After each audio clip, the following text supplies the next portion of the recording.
So this is Xaxis.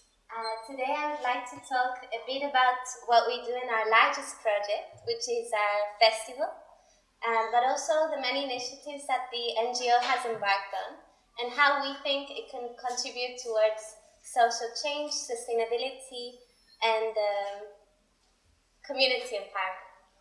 So first of all, I don't know if many of you have heard of the word Xaxis to begin with. So basically, it comes from the ancient Greek word Xaxis, which means from the beginning. Funnily enough, when you say it as a verb, xako, it also means you're being slow or late or inefficient. So in this way, we wanted to show aspects of Cypriot culture in all its glory and possible vices as well. But the idea of Xaxis was essentially born out of the need to redefine and rebrand cultural actions that may contribute to community empowerment. And by the way, this was born in the middle of the economic crisis, so we thought that this would especially be a voice to give positivity to the people here.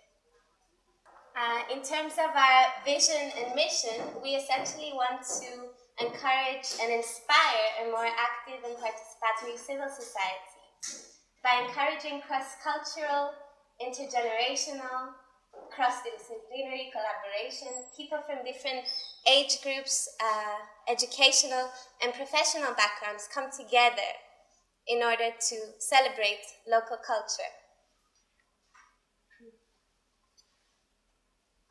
By the way, I wanted to say credits to Despina, our graphic designer, who really contributed to this really great presentation. I think everything is pretty clear. So how do we work? We normally undertake initiatives in one area, be that a rural or urban space, where we collaborate with local authorities in order to improve life in a given area. Some of our initiatives include socially collecting oral histories that talk about a really rich but often inaccessible past, or exploring it through participatory design workshops in underused or non-spaces. This was done in the Galavasos area, which is a village renowned for its archaeological findings and ceramics, or through the festival, which is the last icon here, whereby we essentially congregate in a 7-day art, design, and craft experience, and there are collaborations between different craftsmen and designers mostly.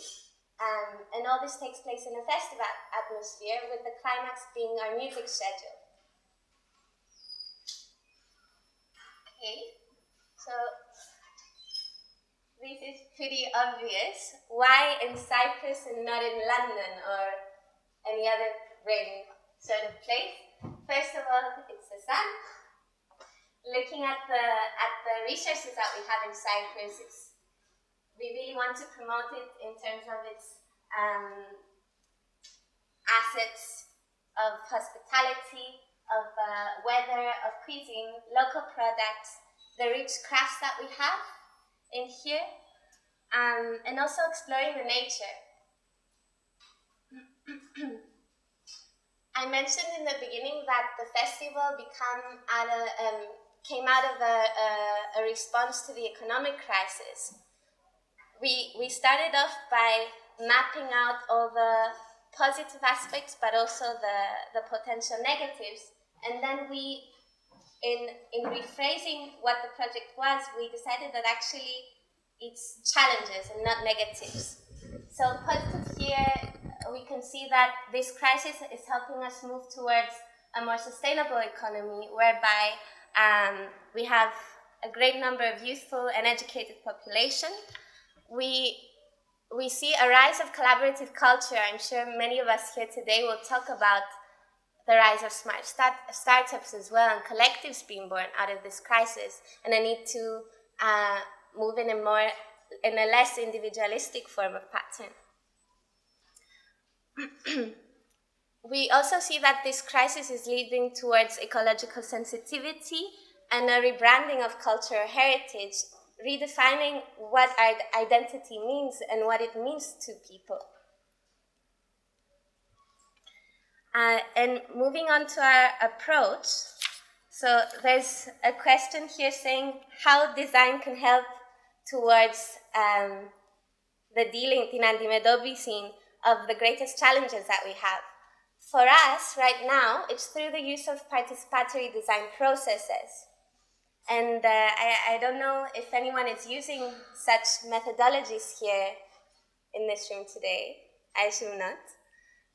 But it basically talks about democratic way of designing services. Xaxis is essentially a service whereby we try to involve local stakeholders in the projects that we do. For instance, if we're going to organize a festival that talks about local craftsmen, we try to involve these people from the beginning of the process. And this is a methodology that is mostly used when you're talking about large and complicated transformation processes. So instead of perceiving people as carriers of needs and problems, the idea is to view them as active and collaborative co-designers and co-producers that can be useful in the design solving or design initiatives. And here we have some photos. I don't know if any of you recognize this, probably Xenia's does. This was from City Plaza, whereby we were having workshops that had to do with the rejuvenation of dead former commercial places. It was in the context of Pop-Up Festival, which was held last year. Essentially, it was a discussion with former owners, co-owners, people who had a stake in this process, lawyers, urban planners, graphic designers, and we were discussing about how the space could be rejuvenated, but possibly also to change the character of it. For instance, in its heyday, as far as I know, and you can correct me if I'm wrong, rents for a space that was this big would go as far as 3,000 euros to rent per month. Right now, there are only around 10 offices working there on a permanent basis. And I know that we know that the Pop-Up Festival is doing a great job in terms of reinvigorating the space. So as Xaxis, we were looking at how this could be done beyond the seasonal basis, all year round. So we made a number of proposals that had to do with creating a local meat market or a herb market, or creating permanent pop-up spaces and possibly urban hotels in there. The workshop on the right is from Calabasas Festival. It was called Tenda. We participated in this last May. And it was a conversation about ways to communicate the local museum in a more clear and cohesive manner. And this done without spending unnecessary amounts of money, without having to invest much, but exploring it through interactive communication.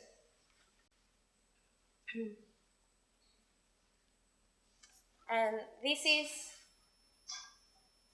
a sample from what we do at the festival. It's Mrs. Rodula, who is a baker, and she is working with Sofia, who is a product designer.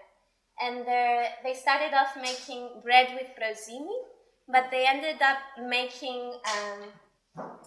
using bread as a glue to signify the link between generations. So it was quite a poetic workshop that happened at the festival. Again, looking at the matchmaking we tried to do and the bridging between the people of different generations. A few words about the festival. So in a mountainous village of Cyprus, in a rural context mostly, different aspects of vernacular and folk culture interact with contemporary culture. And there are usually different workshops and presentations whereby people learn to engage in collaborative practices, and meanwhile they attain some new skills. And these are all climaxed, as we've said before, in the festive event. But the benefits of organizing an arts and design festival are multiple. Of course, there are economic benefits. So for a village that has, for instance, 50 residents, you manage to bring it back to life again. Local businesses get to work, and this usually happens all year round. At the same time, you encourage people to explore the local culture in a new light by going through this journey of craft making, exploring cultural heritage and its resources. And this is a standard way that we work, really, because now we've been doing Xaxis for around 4 years almost. It's been quite a long time. We've got a lot of villages that we're collaborating with to do this. We normally try to activate the central road of the village, whereby we have those workshops, some performances, etc. And hereby we have the main celebration, which happens during the evening. And some samples. The one on the left is from Nico Philippus' workshop. It happened last year. We had the lack of a lot of villagers basically opened their houses, their homes, their restaurants, coffee shops, and we were able to photograph the vernacular culture, what we see in front of us, and then sit in a room and analyze those findings and the socio-political elements related to them, or lack of it. Here's Vicky's Anastasiou's workshop, where it was held at the local museum. This was back in Arsos, where they were teaching songs for children, and they were based on traditional rhymes. Pikla project. It was organized by Yorgos Leondiou, who wanted to explore Cyprus from a multicultural perspective. It's another thing we're very interested in exploring. How Cypriot are we, and what are our local influences here? He was taking a recipe from the Philippines, from Sri Lanka, and from Cyprus, and trying to identify aspects of those cultures and the minorities who are living here. This workshop was with Chryso Nisiforu, Elina Batihi, and Ioanna Iosif. It was one of the most successful workshops we had last year. The design challenge that we put in this case was, what if a dabaja became a swing? How would that look like? Dabaja is the woven piece of product where you hang by the ceiling, and we used to use it for bread storing. It's an item that we no longer use, and it's mostly employed in the form of decoration. So we were lucky enough to meet Mr. Yanakis, who is a wood carver, and he makes excellent dabajes in Lofu, and he helped us to make it, essentially. Another workshop by the Σύλλογος Αρχιτεκτόνων of Cyprus, the Cyprus Architects Association, and the Department of Frederick. These are all activities that happen in this 7-day festival. So here they were exploring architecture as a tool for social conversation, exploring it through creating various benches, places for shade and to sit as well. And these are all pieces of furniture that are now still in the village, and the Lofu residents are going to keep. Moving myth. This has to do more with participatory performance. Coralia Stergidis is responsible for this performance. Essentially, it's all made out of found objects from the village, and it ended up in an interactive play performance with the festival participants. Treasure hunt. This one, basically, our design challenge was actually to see how well we know aspects of our dialect by using words, and with the mentorship of Mr. Telikas again, who became somewhat of a mascot for us. He was of great help. We were putting little proverbs in various places of the village, for instance, the olive mill or the local church. and trying to identify what these places are by using clues. It was a challenge because a lot of these words, I don't even know, my mother doesn't even know, they have to do with Old Cyprus and a type of language that we are slowly stopping to use. Again, an intergenerational collaboration. This one was with Mr. Delikas and Paramithies. Mr. Delikas, he represents a generation of folk musicians and storytelling that is quite admired and dignified. Paramithies, they represent the folk contemporary. They do storytelling as well, but they talk about issues that relate to Cypriot culture in this day. Their collaboration was called Vasta mena sevasto na nevumen do vuno, which literally translates to hold me and I'll hold you and together we'll climb the mountain. So they did. They started off by storytelling, and they ended up giving us a tour of the entire village up until the concert. Karagiosis. This one was with Thodoris Kostidakis. He was essentially exploring how community empowerment as a term is overused in various contexts.